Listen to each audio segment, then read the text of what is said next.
Hello मेरे दोस्तों। तो कैसे हैं आप लोग। मैं रोहित चौहान आप लोगों का अपने प्यारे से यूट्यूब चैनल में स्वागत करता हूं। आज देखिए बहुत ही खास दिन है। आज माता सरस्वती का पूजनोत्सव दिवस है। आज बसंत पंचमी है, जो कि ज्ञान की देवी कहे जाने वाली हमारी माता सरस्वती अपने सभी बच्चों को ज्ञान देती हैं। तो मेरा माँ से यही कामना रहेगा कि वह अपने ज्ञान का आशीर्वाद, ठीक है ना, जो उनका आशीर्वाद है वो हमारे ऊपर और जो हमारे वीडियो देख रहे हैं उनके ऊपर अपना सदैव अपना उनके जीवन भर अपनी ज्ञान की दृष्टि बनाए रखें। तो दोस्तों, आज हम लोग बहुत अच्छे से टॉपिक कवर करने वाले हैं, ठीक है ना। इससे पहले हम लोगों ने विद्युत द्विध्रुव और विद्युत द्विध्रुव आघूर्ण के बारे में पढ़ा था। यदि आप नहीं देखे हैं तो मेरा आपसे रिक्वेस्ट है कि आप जाइए पहले उस वीडियो में विद्युत द्विध्रुव क्या होता है और विद्युत द्विध्रुव आघूर्ण क्या होता है उसे आप पढ़कर आइए, ठीक है बच्चों। क्योंकि अगर आप उसे नहीं देखते हैं तो ये वीडियो आपके किसी काम की नहीं है, क्योंकि आप जब तक विद्युत द्विध्रुव आघूर्ण नहीं पढ़ते हैं तब से ये वीडियो आपके किसी काम की नहीं है। मैं आपसे पहले ही कह रहा हूँ, ठीक है। चलते हैं, देखिए हम लोग बात करेंगे। इससे पहले आप लोगों ने पढ़ा था किसी बिंदु आवेश के कारण विद्युत क्षेत्र की तीव्रता। उसके बाद आपने पढ़ा विद्युत द्विध्रुव आघूर्ण। तो द्विध्रुव आघूर्ण क्या है, हम लोग उसके बारे में थोड़ा सा पहले चर्चा कर लेते हैं कि भाई विद्युत द्विध्रुव आघूर्ण में दो आवेश होने चाहिए और दोनों आवेशों का जो परिमाण है वो बराबर होना चाहिए। एक आवेश प्लस होना चाहिए और दूसरा आवेश माइनस होना चाहिए, और दोनों आवेशों के बीच की दूरी अति अल्प दूरी हम लोग 2L लेते हैं। क्या बोलते हैं बेटा? 2L। ये डायपोल का बेटा सेंटर होता है, द्विध्रुव का सेंटर होता है जिसे लोग O कहते हैं। इस सेंटर से प्लस Q की दूरी L होती है, माइनस Q की दूरी भी L होती है। टोटल दूरी कितनी होती है बच्चों? 2L होती है। यह दूरी बेटा बहुत ही अल्प होती है, ठीक है ना। आपने इसके बारे में यौगिक भी देखा होगा, H2O भी देखा होगा, ठीक है ना। इसका एक NaCl भी इसका एक बहुत अच्छा उदाहरण है। लेकिन NaCl बेटा मतलब कि ऐसा NaCl हो जिसमें सोडियम प्लस आयन और क्लोरीन माइनस आयन में हो, ठीक है ना। एक उदासीन नमक नहीं, ठीक है ना। अच्छा, अब देखिए हम बात करते हैं भाई इस द्विध्रुव के कारण। ये एक द्विध्रुव एक ऐसा सिस्टम होता है जिसमें दो आवेश होने चाहिए, एक प्लस आवेश और दूसरा माइनस आवेश। दोनों का परिमाण बराबर होना चाहिए और दोनों के बीच की दूरी अल्प होनी चाहिए, ठीक है।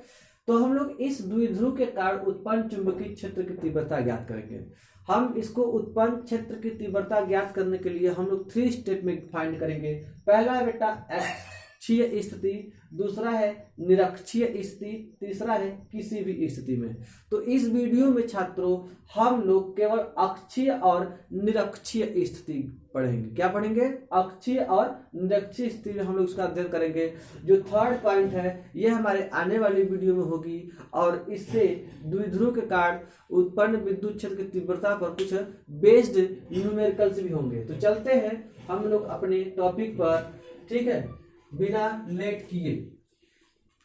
देखिए, तो ले लीजिए पेन कापी, नोट्स बनाना चालू कर दीजिए। लिख लीजिए द्विध्रुव के कारण अक्षीय स्थिति में उत्पन्न विद्युत क्षेत्र की तीव्रता। अक्षीय स्थिति में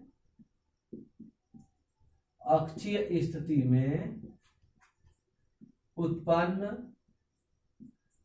विद्युत क्षेत्र की तीव्रता।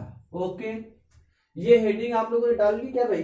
अब देखिए अक्षीय स्थिति क्या बच्चों, पहले देखो अक्षीय जाएंगे भाई। आप जानते हैं कोऑर्डिनेट सिस्टम में हम लोग का एक एक्स एक्सिस होता है, एक वाई होता है, एक जेड होता है, एक्स वाई जेड। देखिए अगर हम बात करें, आप इस इलेक्ट्रिक डाइपोल को, इस इलेक्ट्रिक द्विध्रुव को आप इसमें से किसी भी अक्ष पर रख दीजिए। चलिए हम बात करते हैं भाई, हम इस विद्युत द्विध्रुव को किसी अक्ष के अनुदिश रख देते हैं। भाई मान लेंगे हमारा कोई एक द्विध्रुव होगा, द्विध्रुव माइनस आवेश व प्लस क्यू आवेश से मिलकर बना होगा। एक डाइपोल का सेंटर होगा, डाइपोल का सेंटर O होगा और डाइपोल के सेंटर से प्लस क्यू आवेश की दूरी L होगी और माइनस क्यू आवेश की दूरी भी L होगी। क्लियर है क्या? देखिए अब इसके एक्सिस में भाई बात करिए, मान लो भाई अगर हमारे ये एक्स एक्सिस में है तो इस डाइपोल के ये जो इनको मिलाने वाली जो रेखा है कि नहीं, इसी रेखा के अनुदिश या तो इधर आप कहीं विद्युत क्षेत्र की तीव्रता ज्ञात कर लीजिए या आप इधर कहीं विद्युत क्षेत्र की तीव्रता ज्ञात कर लीजिए, ठीक है ना?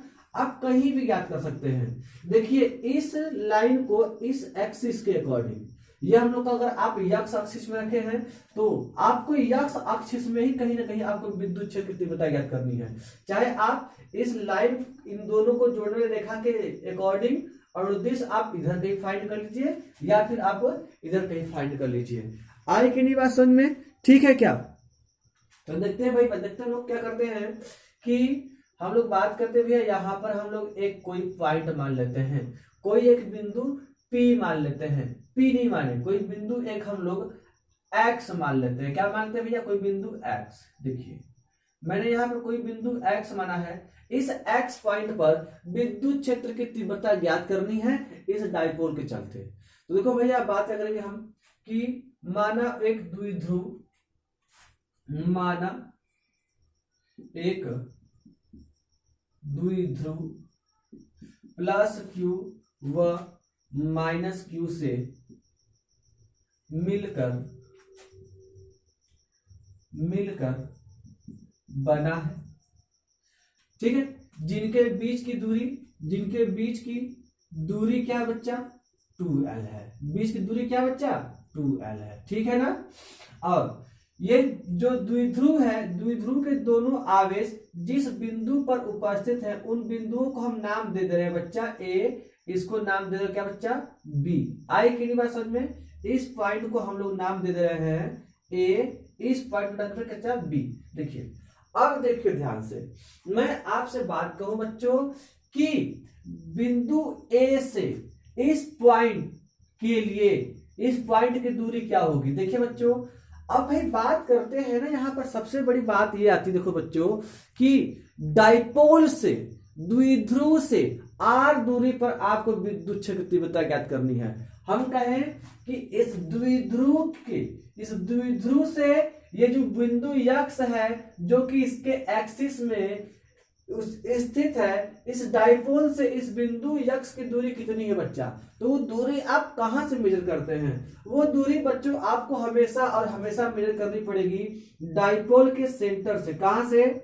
डाइपोल के सेंटर से, ना ही प्लस Q से, ना ही माइनस Q से, ना ही बिंदु B से, ना ही बिंदु A से। डाइपोल के सेंटर से अगर मैं आपसे कहूं कि कोई बिंदु किसी डाइपोल से 5 मीटर दूरी पर है, ये बिंदु यक्ष इस डाइपोल से 5 मीटर दूरी पर है, तो कहने का तात्पर्य क्या है? 5 मीटर कहां से? डाइपोल के सेंटर से। आए कि नहीं बात समझ में? ये बहुत ही इंपॉर्टेंट बात है, डाइपोल के सेंटर से। अगर हम बात करें भैया कि द्विध्रुव से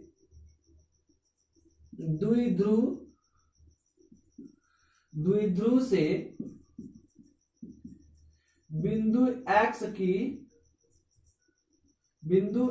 की दूरी क्या है भैया? R है। क्या है भैया? R है। जहां पर हमें विद्युत क्षेत्र की तीव्रता क्या करनी है बच्चों? ज्ञात करनी है। क्लियर है क्या? क्लियर है क्या भाई? ठीक। अब देखिए जब यहां से जब दूरी ये R हो गई तो भाई यहां पर तो बिंदु O पे तो कोई आवेश है नहीं। यहां से अगर हमें यहाँ पर विद्युत क्षेत्र की तीव्रता ज्ञात करनी होती तो यहाँ पर मुझे कोई आवेश होना चाहिए। मुझे इसके कारण यहाँ पर एक विद्युत क्षेत्र की तीव्रता उत्पन्न होगी, इसके कारण यहाँ पर एक विद्युत क्षेत्र की तीव्रता उत्पन्न होगी। दोनों आवेशों के कारण विद्युत क्षेत्र की जो तीव्रता उत्पन्न होगी उन दोनों का जो परिणामी होगा वही इस पूरे के पूरे सिस्टम अर्थात द्विध्रुव के कारण उत्पन्न विद्युत क्षेत्र की तीव्रता होगी। क्लियर है क्या? अब देखिए अब मैं आपसे कहूं माइनस Q से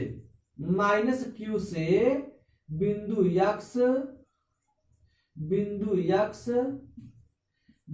यक्ष की दूरी, बताओ तो बच्चों क्या होगी, माइनस क्यू से। देखिए यहां तक तो डिस्टेंस बेटा आर है, ये डिस्टेंस आप ऐड कर ले तो क्या जाएगा भैया, आर प्लस एल, होगा नहीं होगा। यहां तक तो बच्चा आर है, ये प्लस ऐड, ये माइनस क्यू आपको करना पड़ेगा ना भाई, प्लस ऐड करना नहीं पड़ना पड़ेगा। अब देखिए इसी टाइप से प्लस क्यू से बिंदु बिंदु यक्स की दूरी, बिंदु यक्स की दूरी। देखो बच्चों यहां तक क्या है भैया, यहां तक बेटा हम लोग का है आर। अब भाई प्लस क्यू यहाँ है, यहां पर है, तो देखो अगर मैं यहां से यहां पर आऊंगा तो मैं कितना दूरी मुझे घटाना पड़ेगा, आर में से एल घटाना पड़ेगा। कितना घटाना पड़ेगा भैया, एल घटाना पड़ेगा, तो आर माइनस एल। अच्छा बच्चों इतनी बातें समझ में आ गई क्या। अब देखिए बिंदु एस पर जो माइनस क्यू चार्ज है, इसके चलते बिंदु यक्स पर उत्पन्न विद्युत क्षेत्र की तीव्रता क्या होगी बच्चों।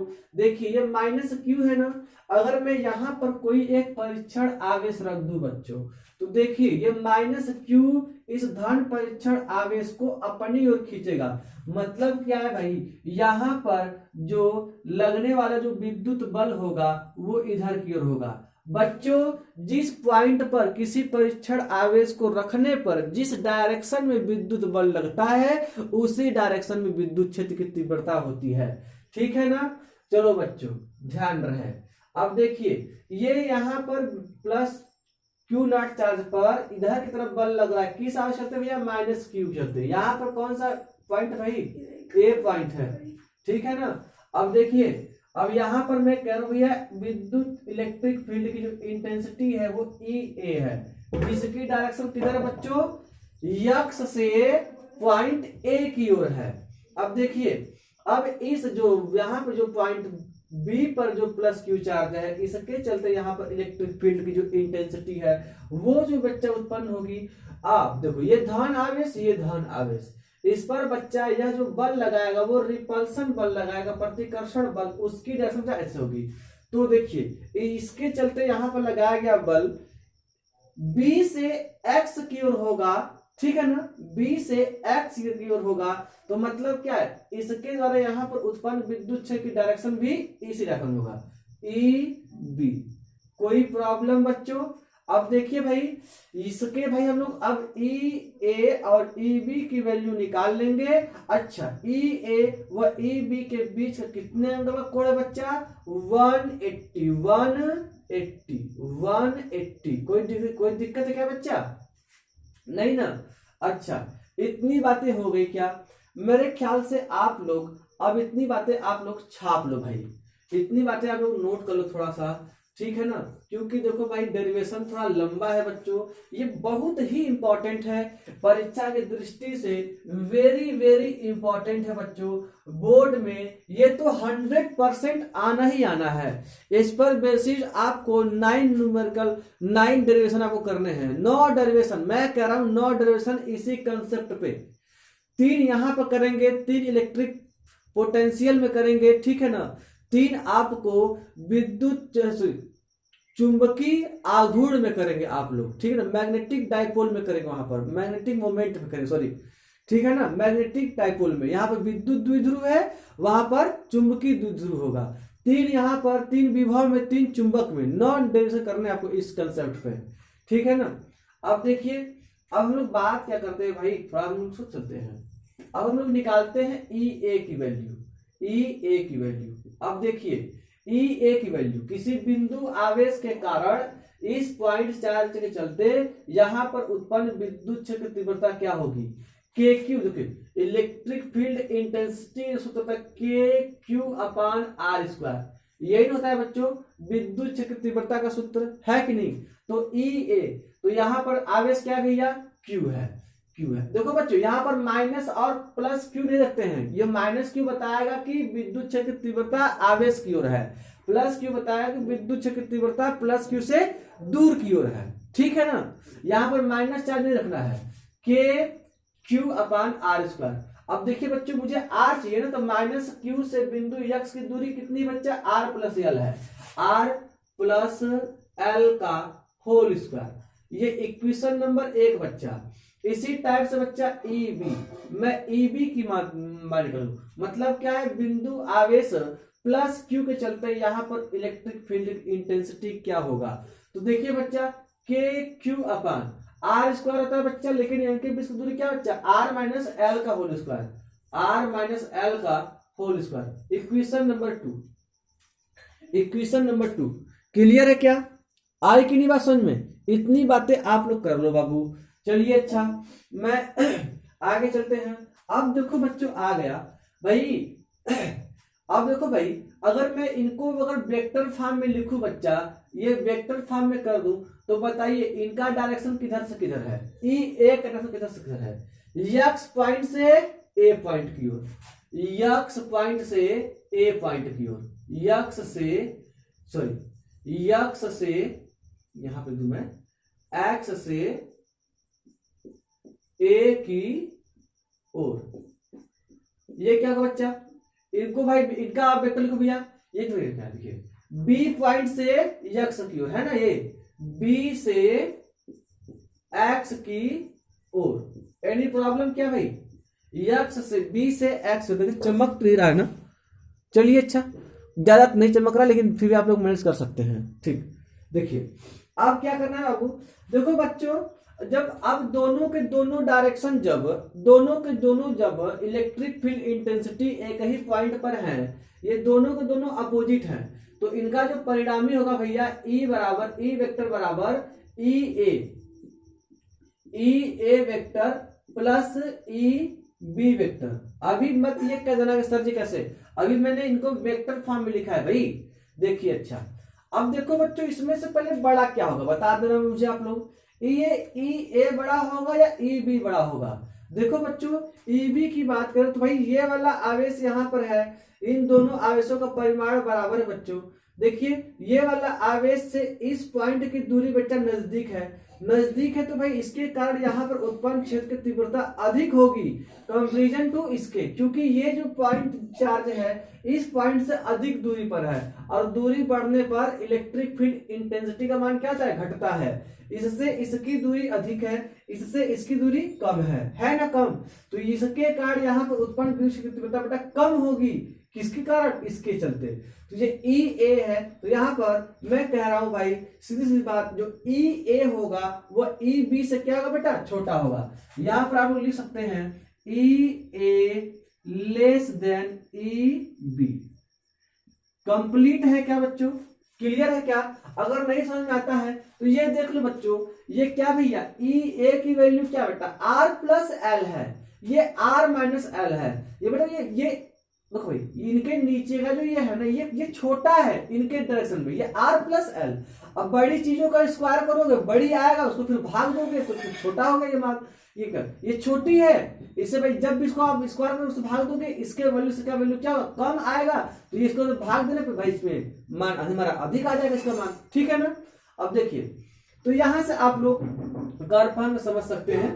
तो देखिए, तो E बराबर हम लोग क्या होता है भैया, E इसका जो मैग्नीट्यूड होगा वो ई ए माइनस ई बी। बच्चों ये गलत हो गया, ये गलत हो गया, ये गलत हो गया, ई ए माइनस ई बी गलत हो गया।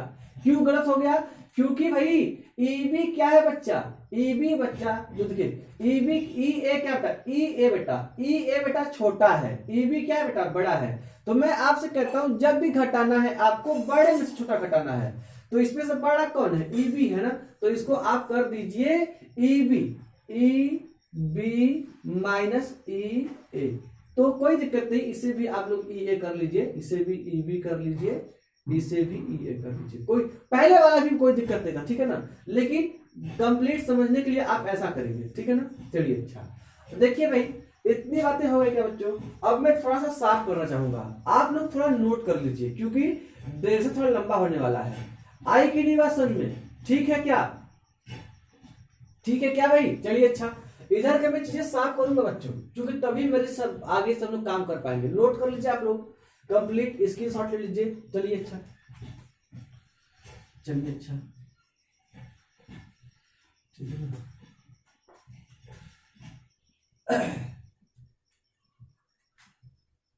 अच्छा जी, चलिए अब देखिए बच्चों, ई हम लोग को मिलेगा भैया ई बी माइनस ई ए, ई इक्वल हमको मिल जाएगा बच्चा ई बी का मान कितना है बाबू, K Q upon R minus L का whole square minus E A का वैल्यू कितना है बच्चा, K Q upon R plus L का होल स्क्वायर। ठीक बच्चा, ई ए ठीक, के क्यू बेटा आप कॉमन कर लीजिए, यहां पर आपको मिल जाएगा 1/r माइनस एल का whole square minus 1/r plus L का होल स्क्वायर। एनी प्रॉब्लम क्या बच्चा? अब देखिए इनका आप लोग एलसीएम ले लीजिए, इनका एलसीएम लेने बेटा ये पोर्शन आपस में मल्टीप्लाई हो जाएगा, तो r माइनस एल का होल स्क्वायर फिर r प्लस एल का होल स्क्वायर पूरे के बटे। अब देखो बच्चा इनका यहाँ पर तिर्यक गुणा होगा ना, तो देखिए यहाँ क्या हो जाएगा भैया, r प्लस एल का होल स्क्वायर माइनस इनका इसमें तिर्यक गुणा हो जाएगा r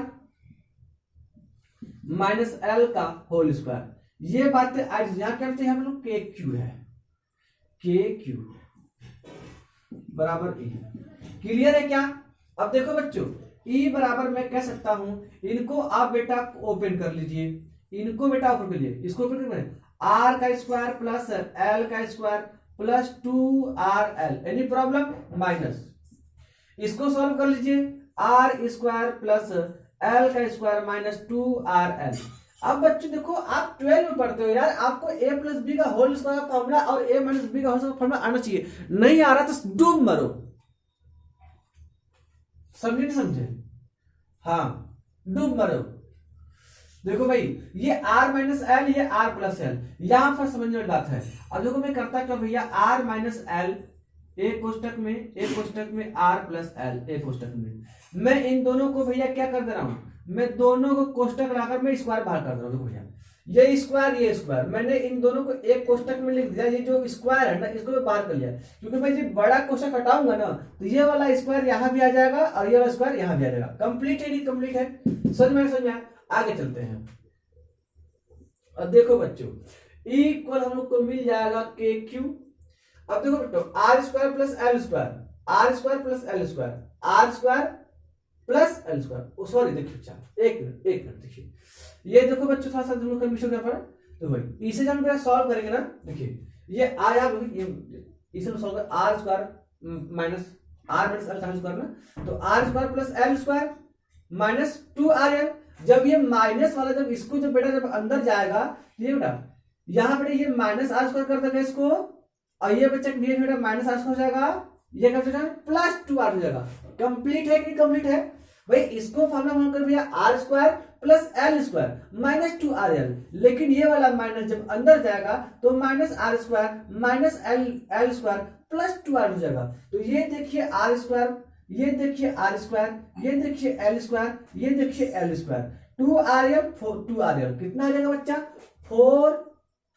4rl अपान के बच्चा ये वन कोष्टक में a माइनस बी, एक कोष्टक में a plus B, a minus B a plus B, a minus B a plus B का मतलब क्या हुआ, a स्क्वायर माइनस के बी स्क्वायर का फार्मूला, ये हो गया ना स्क्वायर, ये वाला स्क्वायर बेटा। कंप्लीट है कि नहीं? सही है, सही नहीं सही है? अब देखो बच्चों अब मैं आपसे कहूं ई बराबर, देखिए ये जो के क्यू है इसको आप सुबह कर दीजिए 4rl इंटू के क्यू इंटू 4rl अपान, देखिए यहां देखो बच्चों एक बात आ गई, यहां देखिए बच्चों एक बात आ गई कि देखो बच्चों अगर मैं आपसे कहूं भाई कि जो एल स्क्वायर है बच्चा, ये जो एल स्क्वायर है बच्चा, इससे यहां पर थोड़ा आप लोगों को, इससे थोड़ा आप लोगों को थोड़ा कम मानना पड़ेगा। क्या मानना पड़ेगा? आप देखिए बच्चों अगर मैं आपसे कहूं, देखो बच्चों यहां पर ये देखिए ये इन दो द्विध्रुव के बीच की दूरी कितनी है बच्चा, 12 है ना, लेकिन यहां पर ये क्या बच्चा एल है। अब देखो भाई यहां पर स्क्वायर है, समझ ध्यान से, वहां क्या बच्चा स्क्वायर है। ठीक, किसी भी संख्या का अगर हम लोग स्क्वायर करते हैं तो वो अपने पहले वाली संख्या से बड़ी आती है क्या? जैसे 2 का अगर हम लोग स्क्वायर कर दे तो 4 आता है, 3 का स्क्वायर कर दे बच्चों तो 9 आता है, 9 के साथ 81 आता है ना। इसका मतलब क्या है, किसी संख्या का अगर हम स्क्वायर करते हैं तो वह स्क्वायर जो है, जो आंसर आया है वो पहले वाली संख्या से बड़ा होता है, पहले वाले संख्या से बड़ा होता है, पहले वाली संख्या से बड़ा होता है। आई कि नहीं बात समझ में? अगर 9 का स्क्वायर बात करें तो 9 का स्क्वायर 81, तो 81 से अगर कंपेरिजन करें 9 से तो भाई बड़ा हो गया ना। क्या ये बात सत्य है? ये सभी संख्याओं के लिए होगा क्या? नहीं बच्चों, सभी के लिए नहीं। अब देखो मैं आपसे बात कहूं कि इसे मैं थोड़ा साफ कर रहा हूं, आप लोग 1/10 का स्क्वायर कर देखो, 1/100 आ गया। अब बताइएगा आप लोग 1/10 बड़ा है कि 1/100? 1/10 बड़ा है ना, ये छोटा। देखिए यहां पे स्क्वायर का बेटा बड़ा हो गया। और देखो भाई अगर मैं आपसे बात करूं 10 टू पावर -6 का स्क्वायर किया तो कितना आ जाएगा? 10 टू पावर -12। नहीं बच्चों देखिए 10 टू पावर -12 मतलब देखो क्या भाई, अगर मैं छोटी से छोटी संख्याओं का, जो संख्या एक से भी छोटी हो, एक से छोटी हो, रेशियो माइनस नहीं, माइनस हो तो बात अलग की है, ठीक है ना, माइनस नहीं, ठीक है ना, माइनस संख्या की बात नहीं कर रहा हूं मैं, ठीक है ना। मैं भिन्नात्मक संख्या जो भाई एक से छोटी से, जो 1/10, 1/100, 1/2, 1/5 ऐसे इन संख्याओं को अगर आप स्क्वायर करते हैं तो ये अपने पहले वाली संख्याओं से भी छोटी होती है। देखो बेटा, अब देखो भाई इनके बीच की दूरी क्या होगी? ये डिस्टेंस तो बेटा ऑलरेडी अल्प होता है, लेकिन ये डिस्टेंस एल है ना, ये बेटा अल्प से भी अल्प हो गया।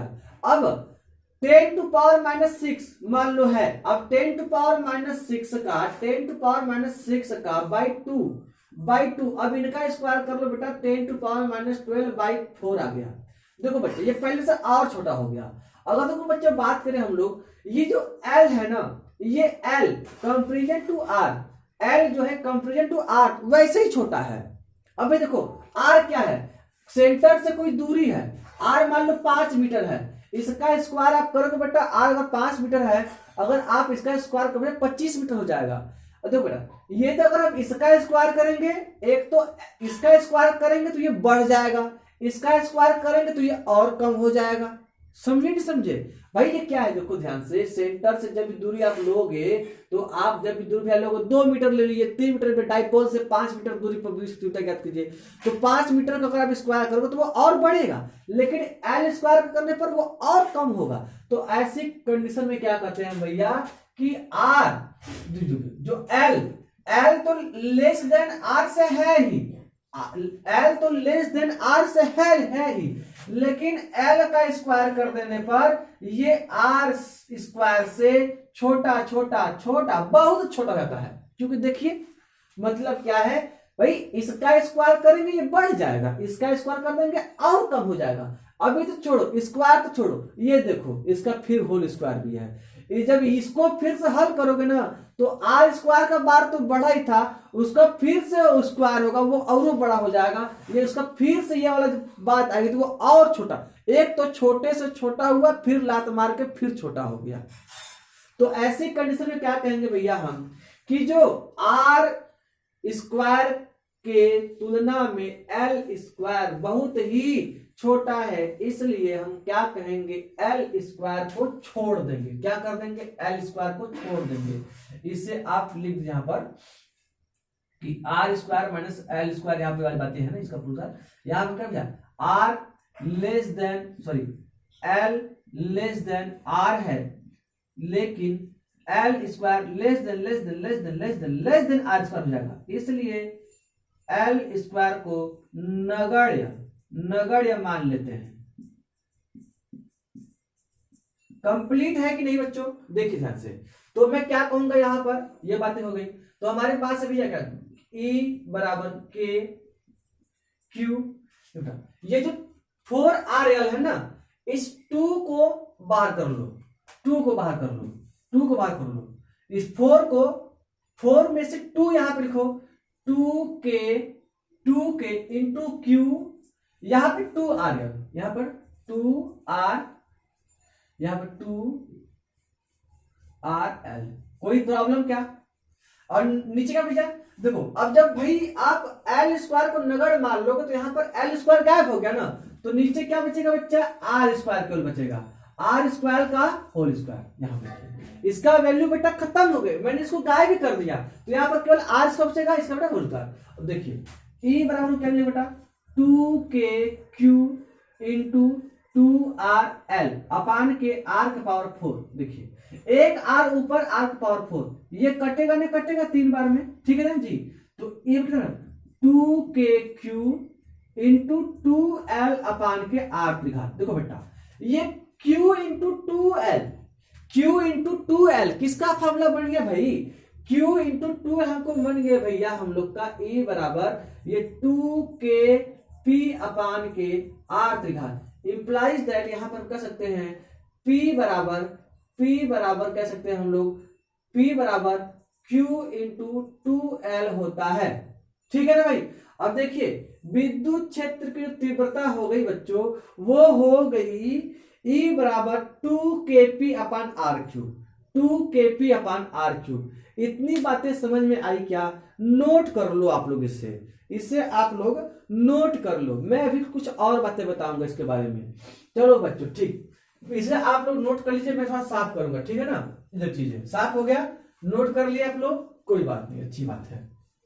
अब देखिए अब तो भाई मैं आपसे बात कहूंगा कि अक्षीय स्थिति में उत्पन्न विद्युत क्षेत्र की तीव्रता का दिशा क्या होगा, दिशा क्या होगा बच्चों, क्या होगा उसका डायरेक्शन क्या होगा, ठीक है ना। इसकी डायरेक्शन क्या होगी, अक्षीय स्थिति में ये माइनस क्यू था, यहां पर बिंदु ए था, यहाँ पर बिंदु बी था, यहाँ पर प्लस क्यू आवेश था, इसके डायरेक्शन में यहाँ पर बिंदु एक्स था, ठीक है ना। इसके चलते उत्पन्न विद्युत क्षेत्र तीव्रता इधर थी, ये हम लोग का ई ए था, ठीक है।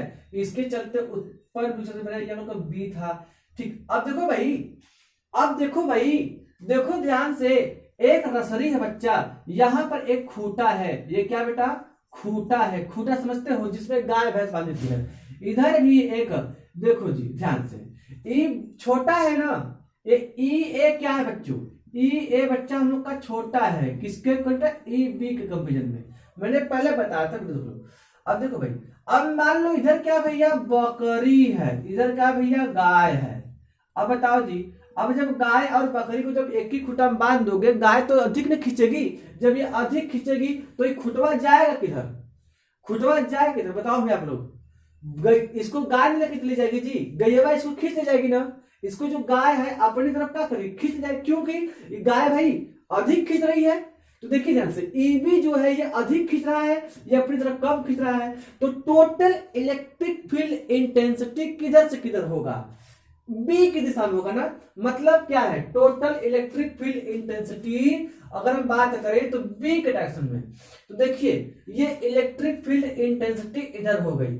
अब बताइए बच्चों ध्यान से, किसी द्विध्रुव की दिशा किधर से किधर होती है बेटा, माइनस क्यू से प्लस क्यू की ओर। जो पी का जो डायरेक्शन होता है, जो बच्चा जो पी का जो डायरेक्शन होता है, विद्युत द्विध्रुव आघूर्ण का जो डायरेक्शन होता है बच्चा, वो माइनस क्यू से प्लस क्यू की ओर होता है कि नहीं, माइनस क्यू से प्लस क्यू की ओर होता है, माइनस क्यू से प्लस क्यू की ओर होता है, ठीक। तो देखिए ध्यान से, अब मैं लिखूंगा भाई इक्वल टू हम लोग को भैया 2kp अपान आर क्यूब, यही मिला था ना। अब देखिए ध्यान से, मैं इनको डायरेक्शन के रूप में लिख रहा हूं, बच्चा इनके ऊपर सदिश और बच्चा इधर से कौन सा दिखता है, ये पी बेटा हम लोग का वेक्टर होता है ना, ये इनके ऊपर सदिश दोनों एक ही दिशा में है, तो आप कह सकते हैं एक ही दिशा में, एक ही दिशा में। देखो बच्चा ये रूप हो गया हम लोग का बेटा। तो देखिए ध्यान से, मैं इसको यहीं पर खत्म कर रहा हूं, लग रहा है मुझे कुछ काम पड़ गया है, ठीक है ना। तो अभी क्या सोच रहे हैं कि जो निरक्षी स्थिति जो होगा वीडियो में उसके लिए मैं अलग वीडियो बना दूंगा। मैं सोचा था कि मैं इसी में पढ़ा दूंगा अलग से, लेकिन लग रहा मुझे कि इसे पढ़ाने से वो वीडियो भी थोड़ा लॉन्ग पड़ जाएगा ना। तो कोई बात नहीं, ओके, मिलते हैं हम लोग नेक्स्ट वीडियो में। ओके, धन्यवाद।